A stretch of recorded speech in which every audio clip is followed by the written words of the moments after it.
여러분 안녕하십니까? 전주 MBC 시사토론입니다. 요즘 선거제도 개혁이 정치권의 최대 화두죠. 핵심은 연동형 비례대표제 도입인데요.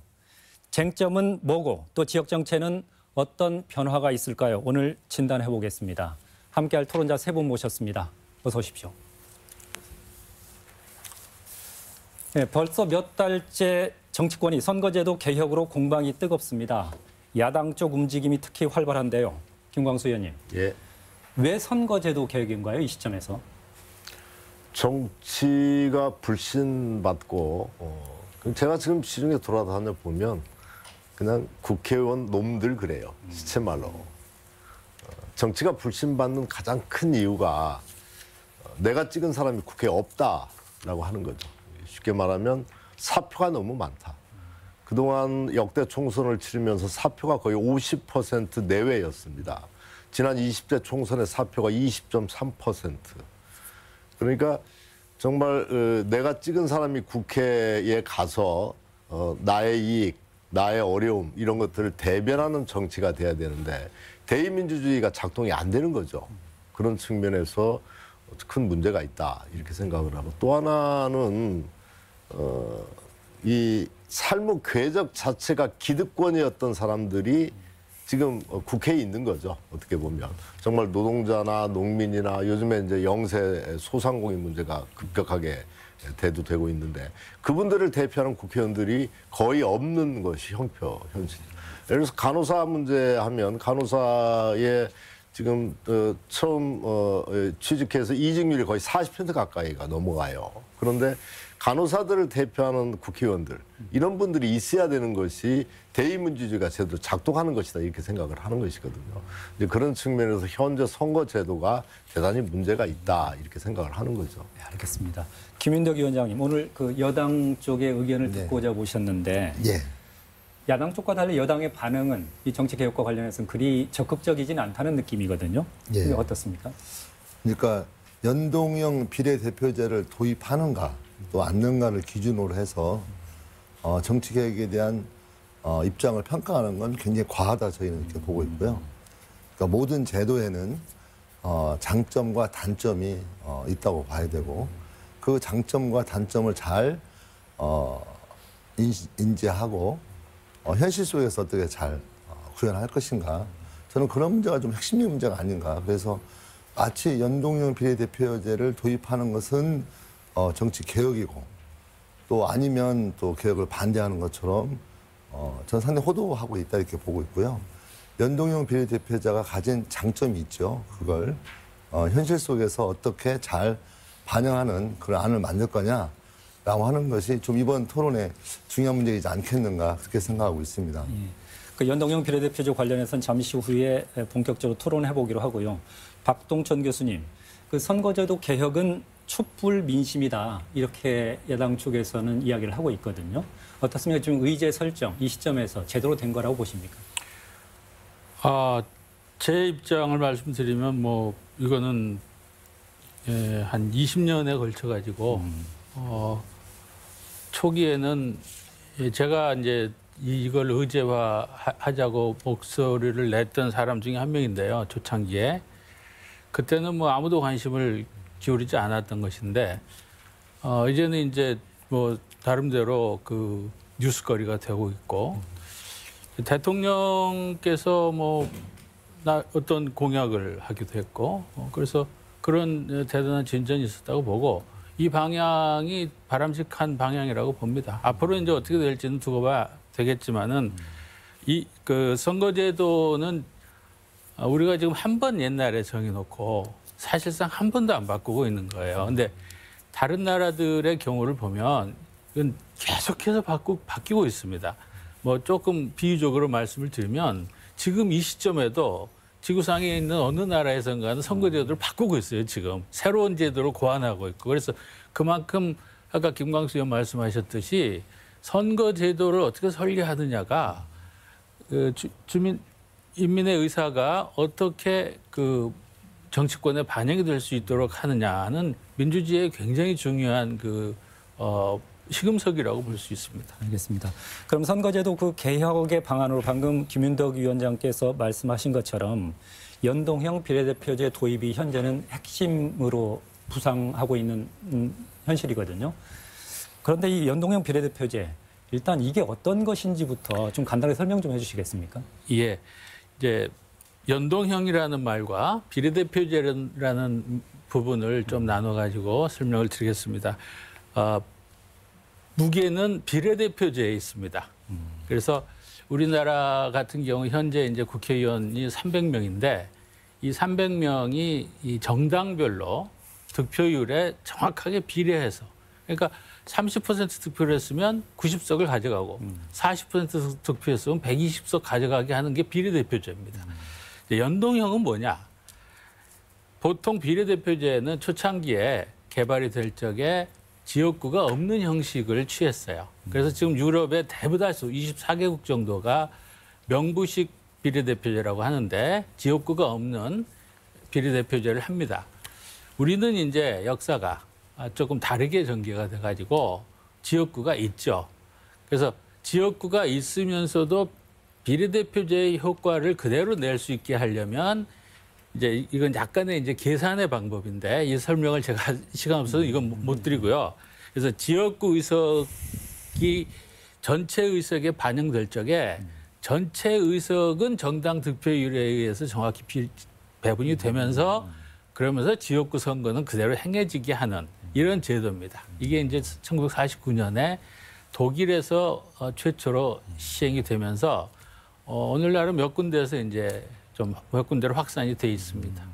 그럼 표의 대표성, 비례성을 확보해보자. 아까 사표 네. 이야기 나왔는데 사표를 최대한 줄여보자. 예. 이런 취지인 것 같은데. 김광수 사표가 하나도 없죠. 하나도 비례대표제에서는. 하나도 없게 되는 건가요? 한 표도 사표가 아닙니다. 그래요. 예, 그러면은 김광수 의원님, 이 야권에서 이렇게 연동형 비례대표제를 핵심으로 주장하고 있는 가장 큰 이유는 어떤 건가요? 좀 전에 말씀드린 대로 민심 그대로 그러니까 국민들의 의사가 대의민주주의에 제대로 작동이 될 수 있는 시스템을 만들어야 된다라고 하는 것이 가장 기본이고 지금 우리나라가 이제 그동안에 그 거대 양당 체제로 운영이 되어 왔지 않습니까? 그러다 보니까 정치의 효율성뿐만이 아니고 당리당략적인 정쟁에 매몰되면서 정치가 한치도 앞으로 나아가지 못하고 서로 답보 상태에 빠지는 서로 비난만 하고 서로 책임만 전가하고 이런 상태가 되거든요. 그러니까 일정하게 다양한 계층의 이익을 대변하는 사람들이 국회로 들어와서 국회가 거대 양당의 전유물이 아니고 다양한 정당이 함께 병립하면서 서로 타협하고 또 협치하고 하는 형태의 구조로 만들어 가야 된다. 그래야 이제 국회가 제 기능을 하고 국민들로부터 신뢰를 회복할 수 있다. 이렇게 이야기할 수 있는 거고요. 그래서 이제 그 돌아가신 노무현 대통령의 그 자서전에도 이런 말이 있어요. 국회의원 선거구제를 바꾸는 것이 권력을 한번 잡는 것보다도 큰 정치 발전을 가져온다고 믿는다. 이렇게 말씀하셨어요. 사실은 이 문제가 우리 정치의 숙제였거든요. 그런데 그럼에도 불구하고 이제 거대 양당들은 이걸 바꿨을 때 우리한테 불리한가 유리한가 하는 시쳇말로 이제 주판을 튀기는 일만 계속 해왔던 것들이 현실이란 말이죠. 그래서 제가 좀 찾아보니까 이해찬 대표가 정확히 워딩을 제가 말씀드릴게요. 연동형 비례대표제가 도입되면 현재 지지율로 볼 때 민주당이 지역구 의석을 다수 확보해서 비례 의석을 얻기가 거의 어렵다. 그러니까 부정적으로 볼 수밖에 없다. 뭐 이런 이야기를 해요. 이때가 이제 민주당이 50% 넘어가는 고공행진을 했을 때거든요. 근데 이제 또 지금은 입장이 바뀌었어요. 이제 그때만 해도 이제 자유한국당은 한 10% 후반대의 지지율을 가지고 있었기 때문에 연동형 비례대표도 굉장히 적극적인 입장이었거든요. 근데 이제 지금은 엊그저께 리얼미터 여론조사를 보면 민주당이 30% 중반대로 대통령의 지지율이 떨어지면서 이제 폭락을 했고 자유한국당의 지지율이 25.6%로 20% 중반대로 올라갔더라고요. 이렇게 되니까 또 거꾸로 이제 자유한국당에서 반대를 아주 심한 우리는 연동형 비례대표 못 받겠다는 입장으로 바뀌어버렸고 민주당은 또 입장을 또 선회했어요. 민주당은 연동형 비례대표에 대해서 적극적으로 고려하겠다 이런 입장이 된단 말이에요. 그러니까 거대 양당이 총선에서 자기 의석수를 얼마만큼 확보할 수 있을까, 확보할 수 없을까라고 하는 계산 속에서 계속 서로 대치하면서 우리 정치가 한 발짝도 진전하지 못하는, 선거제도에 대해서 새로운 어떤 개편을 시대에 따라가지 못하는 이런 형태로 처져 있다, 이렇게 말씀드릴 수 있겠습니다. 김인덕 위원장님은 앞서 연동형 비례대표가 정치개혁의 전부는 아니다, 이렇게 말씀을 하셨거든요. 그러니까 장단점이 있다고 말씀하셨는데 그걸 좀 간단하게 다시 한번 말씀해 주시면 어떤 부분일까요? 그러니까 저는 이제 그 연동형 비례대표제가 마치 정치개혁의 가장 중요한 그 1번의 과업인 것처럼 저는 과대 포장해서는 안 된다는 게 기본 입장이고요. 현실 속에서 봐야 된다는 거죠. 그랬을 때 저는 연동형 비례대표제가 어떤 다수 국민의 어떤 사표를 방지하는 시스템으로서의 효과는 분명히 있다고 저는 인정을 하고 있고요. 또 그 점에 대해서는 상당히 크게 보고 적극적으로 이렇게 그런 것을 담기 위한 노력을 해야 된다, 이렇게 보고 있는데요.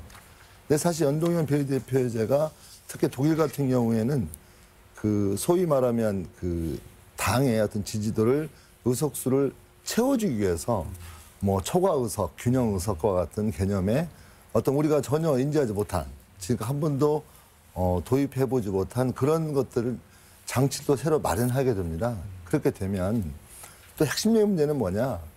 현재 아까 우리 김광수 의원님께서 우리 선거 제도가 어떤 정치 분신을 야기하는 중요한 문제다라는 것에 대해서 저는 그런 점이 있다는 점을 충분히 공감하고 있습니다. 다만 그것만이 전부냐라고 하는 거죠. 우리 정치인들이 상당히 각성하고 또 정치 문화라든가 또 여러 정치를 풀어가는 데 있어서의 어떤 바꿔야 할 게 또 다른 영역에서 많이 있거든요. 근데 그런 점을 고려해 볼 때 국민 다수가 아직도 국회에 대한 불신이 많이 있고 또 국회의원 숫자가 늘어나거나 내지는 국회의원의 처우를 대폭 올리는 것에 대해서 죄송합니다. 올리는 것에 대해서 굉장히 강한 반대가 있다는 거죠. 그다음 이런 민심들은 어떻게 그 속에서 녹여내면서 현실화 시킬 거냐라는 문제가 구체적으로 논의되지 않는다면 실제적인 어떤 문제를 풀어가는 과정에 가다 보면 어떤 국민의 어떤 민심과 동떨어져 버리는 그런 결론을 가져올 수 있다는 게 저의 기본적인 생각입니다. 박성춘 교수님, 지금 이런 주장도 있긴 하거든요. 그러니까 연동형 비례대표제가 도입되면 소수 정당이 너무나 난립하게 되고, 그래서 지금 대통령제 하에서는 이게 효과적으로 작동할 수 없을 것이라는 우려도 있긴 하거든요. 이런 우려들도 현실적으로 검토돼야 할 어떤 부분 아닐까 싶기는 하거든요.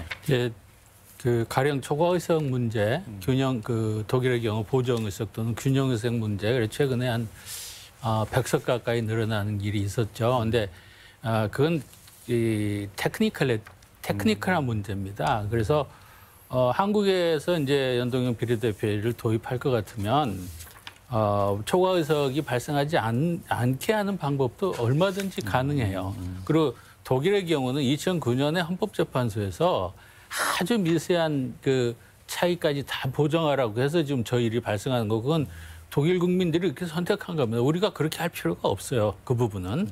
그다음에 이제 대통령제하고 잘 맞지 않는다.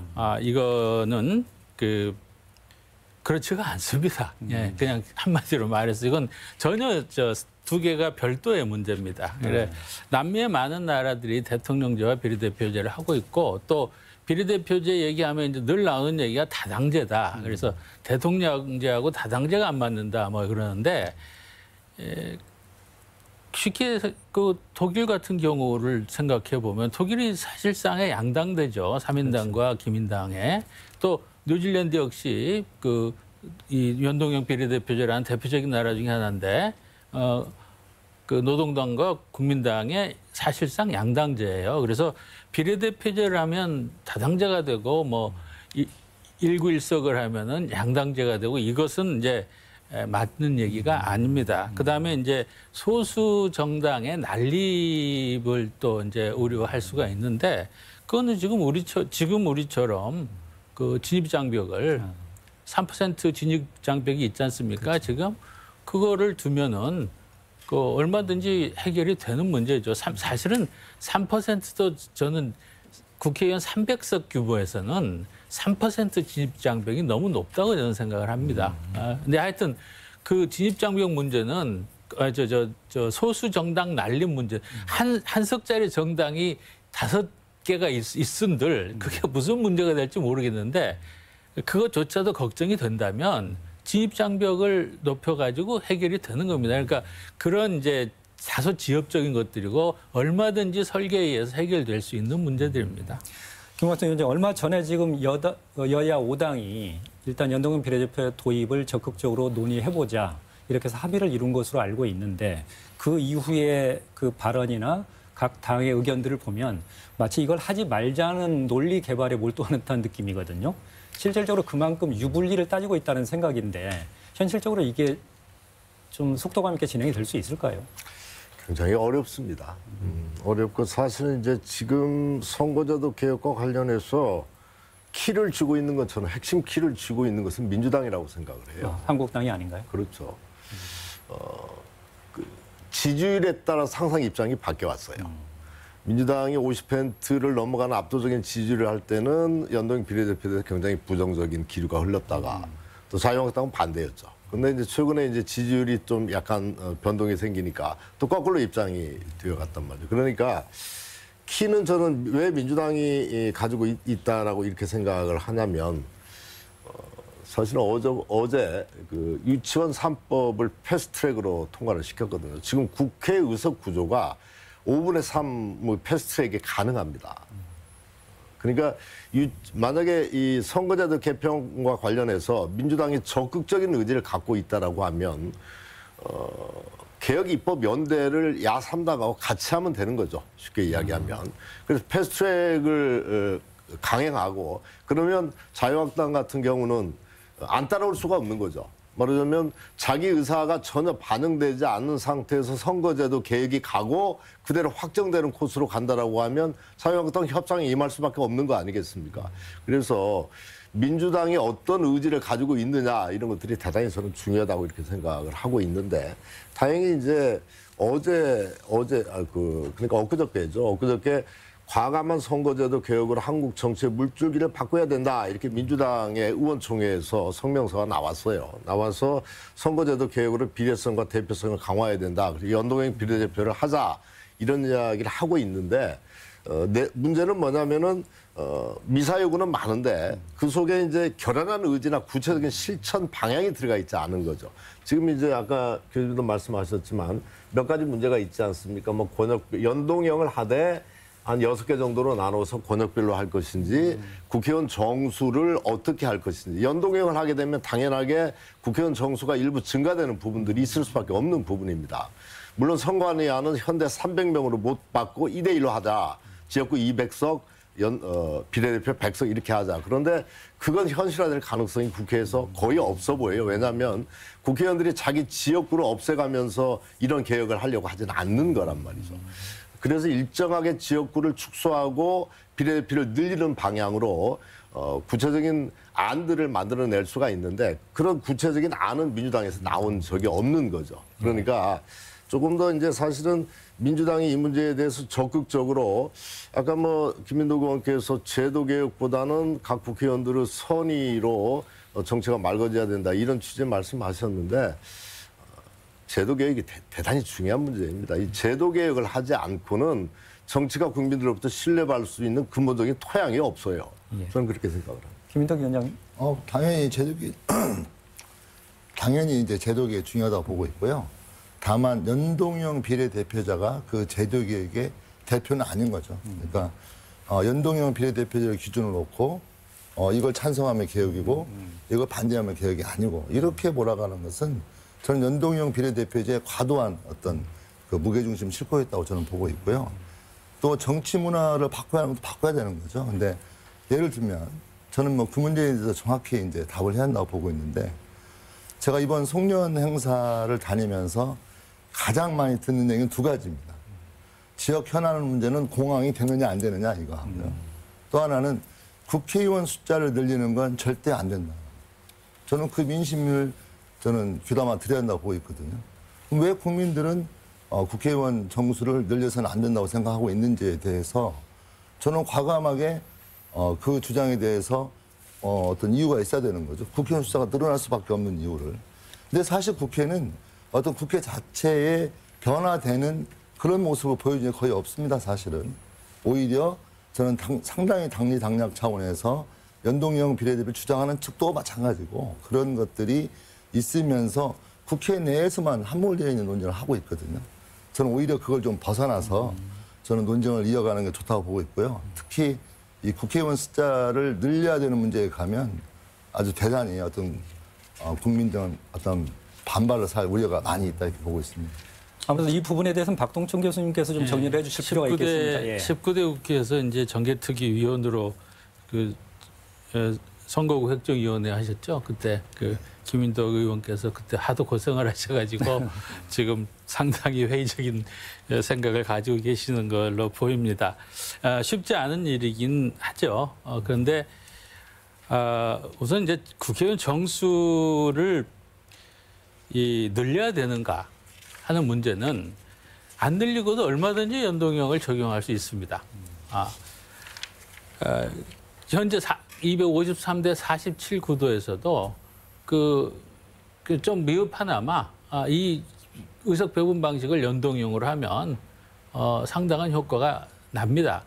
다만 이제 기왕 연동형으로 할 거면서 이 그 47을 가지고 일본만 해도 말이죠 180석이에요. 비례 그 명부에서 뽑는 300대 180 정도가 되면 그래도 거기가 그 비례가 안 되는 거예요. 그러니까 비례대표제를 도입을 할 거면서 그런 거를 그렇게 인색하게 할 필요가 있느냐? 그렇다면 좀 더 전향적으로 생각을 해서 이제 그 당시 19대 국회 때 그 민주당 이종걸 원내총무가 360석, 390석이었던가요? 그거를 주장하기도 했었어요. 참 격세지감이 있습니다. 불과 몇 년 사이에. 근데 하여간 그래서 이제 좀 더 생각을 전향적으로 해보자. 이제 이런 취지인 것이고 다음에 이제 국민들의 반감을 이제 늘 하는 얘기죠. 국민들의 반감이라고 하는데 지금 국회의원들이 자기네 세비 올리고 뭐 최근에 지금 국회 리모델링하는 뭐 이런 문제들에 대해서 국민들한테 뭐 그렇게 물어보지도 않고 합니다. 그리고 별로 신경도 안 쓰면서 이런 일에 대해서는 이거 계속 국민 핑계를 대는 거예요. 그러니까 이게 실제로 국민들이 얼마나 이거를 반대하는지 그냥 적극적인 뭔가 좀 설득을 하고 말이죠. 이거 이렇게 세비를 줄이겠다는 거 아닙니까? 국회 예산이 늘어나지 않게 하겠다는 거잖아요. 이번에 합의안에 담긴 내용 중에 그렇게 설득을 하면 되는 것이지 이걸 계속해서 국민들이 그 논의를 좀 좁혀서 이렇게 한번 생각해 보시죠. 지금 국민들 여론조사 결과가 최근에 나왔었는데 절반 이상이 일단 연동형 비례대표제 도입에는 찬성한다. 그렇지만 또 그만큼의 숫자는 국회의원 수가 증가되는 거는 반대한다. 이런 300석만 가지고도 할 수 있습니다. 어쨌든 그렇죠. 그렇다면 좀 얘기가 달라져요. 만약 우리가 유불리를 자꾸 이야기를 하니까 그러면 교수님 최근에 그 연동형 비례대표를 가정하고 최근에 여론조사 결과를 대입하게 되면 각 당에 그렇게 불리한 결과가 나옵니까? 이제 그 의석수 보담도 이건 이제 비율의 문제거든요. 그러니까 지금 1당과 2당이 그동안 줄기차게 과다대표가 돼 있었어요. 득표율은 대개 한 35%에서 38%. 이 정도밖에 못 얻는 정당들이 의석에서는 뭐 45%, 어떨 때는 50%를 넘은 적도 간혹 있습니다. 이 과다대표를 해소를 해야 되기 때문에 당연히 지금 과다대표되던 정당들은 그 비율이 의석 비율이 줄어들 수밖에 없는 것입니다. 그런데 이것이 이제 아주 단기적인 눈으로 보면은 자기네 당한테 이제 손해다 이렇게 생각하고 그 중에 이제 혹시라도 내 의석이 떨어질까를 걱정하는 개개 의원들한테는 이제 뭐 굉장히 심각한 문제가 되겠습니다만은 더 큰 눈으로 보게 되면 이 선거제도 개혁을 전향적으로 추진했던 정당들이 그 장벽을 넘어서게 되면 한 20-30년 정도 국민 여론의 압도적인 지지를 받게 되는 결과들이 있습니다. 거기에 반대했던 정당들은 한 20-30년 정도 몰락하게 되는 것이죠. 그래서 아까 김광수 의원 말씀하셨듯이 지금 우리 그 330일씩이나 걸리게 되는 뭐 것이 있기는 있지만 어쨌든 패스트트랙이 가능하거든요. 그걸 붙이면 이 이슈가 좁혀지게 되고 자유한국당이 반대하기가 어렵습니다. 거기서 밀리고 나면 자기들은 완전히 도태된다는 위기감이 엄습할 수가 있기 때문에 그래서 지금 민주당이 뭐 좀 이렇게 왔다 갔다 하긴 했었지만 최근 한 10년 사이에 지속적으로 민주당은 그 선거제도 개혁을 쭉 주창을 해왔었어요. 개별적인 의원들은 자기는 못 들었다 그럴 수는 있겠지만 그래서 공론장에서 발표했던 공약들을 좀 되새겨보고 또 장기적인 이름이 민주당 아닙니까? 민주주의 발전을 위해서 장기적인 좀 비전을 보여줬으면 좋겠다고 생각합니다. 김광태 의원님, 저기 예. 실질적으로 이제 유불리를 자꾸 이야기해서 좀 드리는 말씀인데 냉정하게 과연 지금 야권에서 주장하는 연동형 비례대표제 도입이 순수하게 정치 개혁이냐 아니면 차기 총선을 염두에 둔 일종의 생존 전략의 연장이냐 이런 의심을 갖는 실질적인 국민들도 많이 있거든요. 그런 게 이제 복합적으로 작용하는 것들은 정치 현실이라고 생각을 합니다. 이제 소수 야당 입장에서 보면 이 거대 양당 구조에서 생존하기 위해서는 뭔가 선거제도가 바뀌어야 된다라고 하는 절박한 필요성이 있기도 한 거죠. 근데 이제 대의를 놓고 보면 정말 그동안에 아까 제가 처음에 모두에 말씀드렸지만 정치가 불신받는 가장 큰 이유가 정말 내가 찍은 사람이 국회에 없는 거죠. 그리고 정말 삶의 궤적들이 거의 기득권에 있었던 사람들이 정치권에 다 가 있고 그런 사람들이 여러 가지 이상한 행태를 보이면서 정치가 이제 불신의 늪에 빠진 건데 구체적으로 한번 거론하면 엊그저께 뭐 박순자 국토위원장이 여기가 뭐 싸구려 노동판이냐 그러잖아요. 그러니까 그 노동이라고 하는 신성한 가치에 대해서 전혀 의식이 없는 사람들이죠. 그러니까 자기를 대표하는 사람들이 국회에 없는 것들이 대의민주주의의 위기를 불러오고 정치 불신을 가져오기 때문에 뭔가 선거 제도가 바뀌지 않으면 안 된다라고 하는 것들은 절박하다. 저는 그렇게 생각을 합니다. 그리고 이제 양당 구조 속에서 다양한 정치 세력들이 들어왔을 때 혼란이 오지 않겠는가 이런 우려가 있어요. 그런데 이제 우리 정치가 항상 양당 구조에 너무 익숙해져 있기 때문에 그러는 거지. 실제 이제 여러 가지 협치나 대화나 이런 것들을 통해서 지금 이제 국회가 양당 구조가 약간 무너지면서 제3당, 4당, 뭐 정의당 이렇게 생기면서 국회 내에서 상당히 이렇게 합종 연행하고 때로 이제 입법 개혁 연대도 하고 또 이번에는 거꾸로 뭐 더불어민주당하고 이제 자유한국당하고 예산 같은 경우에는 사실은 적폐 연대를 해버렸지만 그러면서 뭐 지역 이해찬 대표의 뭐 지역구 예산 400억 갖다 붙고 뭐 이런 식의 행태들이 국민한테 지탄을 받는 거잖아요. 그래서 이게 좀 개혁돼야 된다라고 하는 것들은 뭐 이론의 여지가 없다. 뭐 저는 이렇게 생각을 하고 단지 이제 아까 이야기한 대로 그 의원 수를 늘리는가 이런 부분들에 대해서는 아까 말씀하셨지만 의원 수 늘리는 것에 대해서는 국회의원 수를 줄여도 시원찮은 판에 왜 늘리느냐 국민적 저항이 강하죠.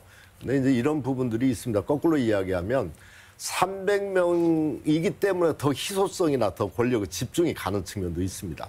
오히려 지금 저는 국회의원 세비도 좀 인하하고 특권도 내려놓고 국회 전체 경비도 현재로 동결시키면서 국회의원 숫자를 각계의 이익을 대변하는 다양한 세력들이 국회로 가는 것들이 국회가 훨씬 더 정치 발전을 위해서 역할을 할 수 있다.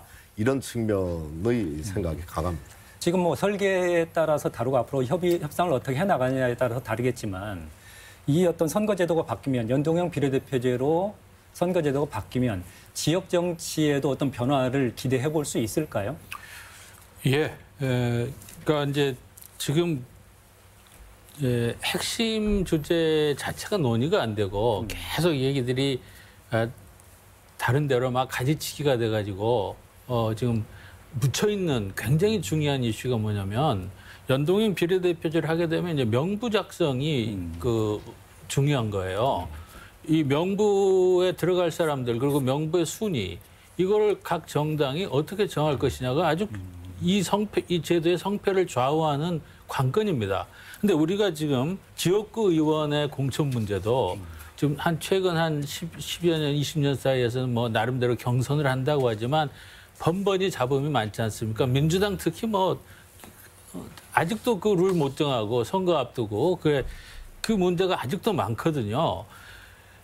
이것과 합해가지고 정당에서 후보자를 공천하는 이 과정의 투명성이 확보가 돼야 되는 것이고 연동형 비례대표제를 우리가 받아들이게 된다면 당연히 그 다음에 초미의 관심사가 명부 작성을 어떻게 할 것인가의 문제로 접어들게 되는 겁니다. 이것이 전체적으로 이제 정당 민주화에 기여를 하게 될 것이라고 저는 보고 있는 것입니다. 특히 그 부분과 관련해 가지고 권역별 연동형 비례대표를 이야기하지 않습니까? 김현덕 위원장께서는 국회의원을 하시다가 지금 원외에 계시는데 나와서 이 부분을 바라보면 특히 이 부분 권역별로 하게 되면 공천권, 그 비례대표를 선정할 때 그 공천권을 일정 부분 지역에 배려를 할 수 있는 제도 아닌가 이런 기대감이 있거든요. 저는 연동형을 도입한다면 당연히 권역별이 한다고 보고 있고요. 저는 19대 그 정개특위에서도 그 권역별 문제가 논의될 때에도 저는 권역별을 반대했습니다. 그러니까 예를 들면 도 단위로 하자는 겁니다. 그러니까 이미 우리 대한민국이 도 단위로 활동력을 가지고 활동을 하게 돼 있습니다. 그러면 우리 지역만 해도 광주, 전남, 전북, 제주 이렇게 들어갈 경우에 과연 인구 대비 따지고 또 지역의 세를 따지게 되면 또 호남권 내에서도 광주, 전남과의 싸움이 생기거든요. 그렇다면 저는 전라북도 정치권의 하등에 도움될 이유가 전혀 없다 이렇게 생각하고 있습니다. 그런 점을 비춰볼 때에도 저는 이렇게 막연히 이 권역별이라는 것이 중앙 집권적으로 집중화된 정치권을 바꾼다는 점에서는 긍정적이지만 또 소지역 내에서의 패권주의가 작동할 우려가 높기 때문에 저는 그 광역 단위의 기본적인 원칙을 행정구역 단위, 광역자치단체 단위로 해주는 게 맞다. 그래서 오히려 그럴 때 생활력이 더 있다고 보고 있고요. 우리 지역 차원에서의 어떤 그 이익을 고려해 볼 때 단순히 그 인구 비례에 의한 것이 아니라 저는 상당히 소지역에 대한 어떤 농촌 지역이라든가 이런 여러 가지 지역에 대한 배려에 따른 저는 그 의석 배분도 검토가 동시에 돼야 한다고 보는 거죠. 결국은 대표성과 비례성 그 이야기가 다시 강조되는 것 같은데 김광수 의원께서는 어떻게 생각하십니까? 지역 정치 변화와 선거제도 개혁. 저는 권역별도 괜찮고 뭐 전국 단위에서 비례대표를 선정하는 것도 문제가 없다 이렇게 생각을 합니다. 단지 이제 박동천 교수님 이야기한 대로 선정 방식의 투명성이나 이런 것들에 대해서 지금 논의할 시기다. 이거 적극적으로 동감하고요. 지역의 출신 국회의원들이 몇 명 진출하느냐 이런 것도 중요하죠. 그런데 이제 내용이 문제죠. 뭐 무늬만 전부고 인사를 끼워 넣는 것은 문제가 있는 거고 지역구가 연동형 비례대표로 되면서 지역구가 약간 축소될 수 있는 가능성이 있는 것들은 현실인데 그렇다고 해서 뭐 전북 정치권의 위상이 떨어진다 이렇게 생각하지는 않습니다. 단지 이제 저는 긍정적인 측면으로 보는 것이 기존에 이제 우리 전북 정치권이 거의 일당이 지배하던 일당 독주 시대였지 않습니까?